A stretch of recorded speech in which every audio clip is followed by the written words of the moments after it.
Eu já vi a atriz Ítala Nandi nua, e até a hora da minha morte, esta será uma das minhas visões inesquecíveis.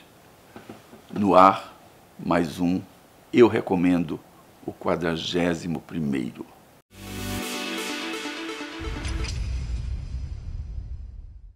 Hoje nós vamos fazer um Eu Recomendo especial, porque quando eu falei dos filmes da minha vida, os 3 melhores filmes na minha lista de 10 melhores, isso causou um certo reboliço entre as pessoas e muitas me perguntaram: você falou dos filmes, por que não fala das peças de teatro e dos livros? O que é que você gostou mais em cada gênero? E aí eu resolvi falar para vocês o que é que me impressionou mais, o que é que não sai da minha memória, o que é que vai ficar na minha memória para sempre, em matéria de produtos culturais. Então, eu vou começar falando um pouco mais da minha lista de filmes, porque eu falei que Cidadão Kane era o primeiro, o segundo era Rastro de Ódio e o terceiro era Vértigo, mas que Blade Runner subia a cada ano na minha lista e provavelmente em breve estaria em quarto. E aí vocês me perguntam, enquanto Blade Runner não for o quarto, quem é o quarto na sua lista de filmes preferidos?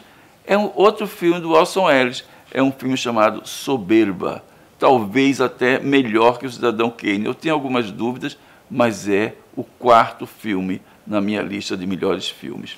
Agora, peças de teatro. Eu sou um sujeito que viveu os anos 60 e os anos 70.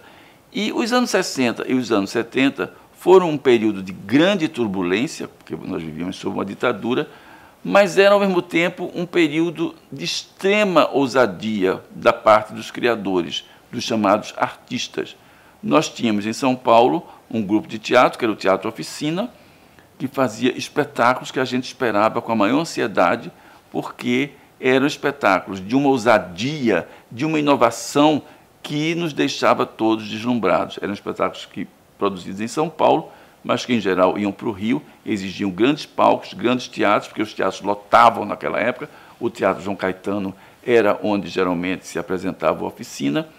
E se vocês me perguntarem qual a peça de teatro que eu vi que mais me impressionou, não foi na Broadway, não foi em Paris, foi realmente no Rio de Janeiro, no Teatro João Caetano, foi O Rei da Vela, um espetáculo do Teatro Oficina, uma peça do Oswald de Andrade, produzida pelo Teatro Oficina.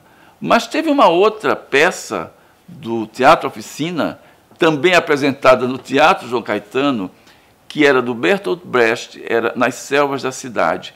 E nessa peça, no começo dos anos 70, tinha uma cena que era uma coisa eletrizante. Havia um momento que não durava mais do que 40 segundos, em que, sob aquelas luzes intensas do teatro, a atriz Ítala Nandi, no auge da beleza, que ela sempre foi muito bonita, ela parecia nua, em pelo, né? Numa época em que a ditadura nada permitia. Essa cena, para mim, que era uma pessoa muito jovem na época, para mim foi uma cena inesquecível, de uma beleza estonteante, uma cena que eu nunca vou esquecer.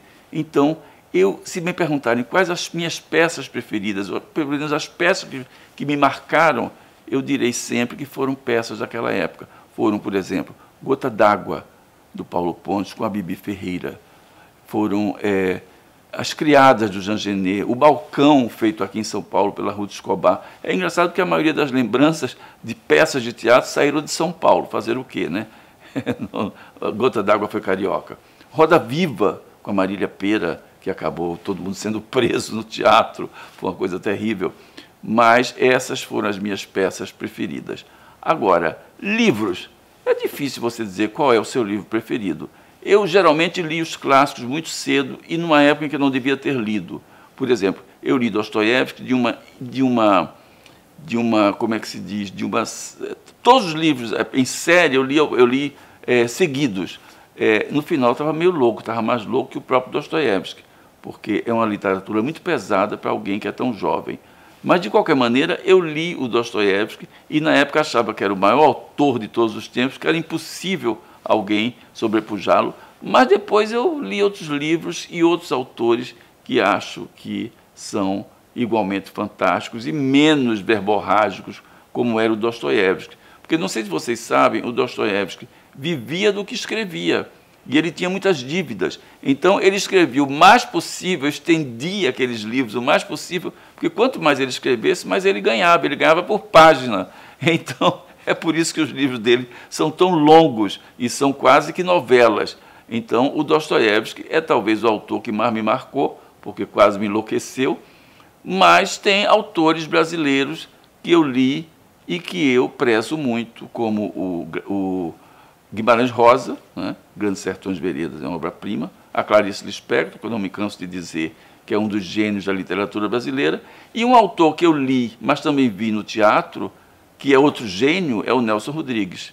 Então, esses são os autores que me marcaram na literatura. Claro que eu poderia citar outros, poderia citar Kafka, poderia citar Fernando Pessoa, né, que é um poeta, o próprio Manuel Bandeira, que é um grande poeta brasileiro, o maior de todos, e que anda meio esquecido. Mas essas pessoas, a leitura dessas pessoas, a visão dessas peças e desses filmes, são o que eu recomendo. Eu recomendo que é um programa especial sobre os meus favoritos, o que me marcou. Agora, claro que eu não posso deixar de falar em séries, né? Porque as séries são o produto da hora. Eu sou viciado nelas, eu pretendo escrever séries nos próximos anos da minha vida, quando eu deixar de escrever novelas, e fatalmente eu deixarei. Então, eu queria dizer, quando me perguntam qual a maior série que você já viu em toda a sua vida, não tem para ninguém, são Os Sopranos. A visão dos Sopranos mudou a minha vida de roteirista. Eu passei a ter uma outra visão da minha profissão. É engraçado porque coincidiu, a descoberta dos Sopranos coincidiu com a escritura de Senhora do Destino. Ou seja, Senhora do Destino provavelmente não seria a novela que foi ou que é se eu não tivesse visto antes Os Sopranos. Então, a minha série preferida, disparada, que eu vejo e revejo sempre que posso, é Os Sopranos. Aqui termina a lista de produtos especiais, culturais, que eu recomendo.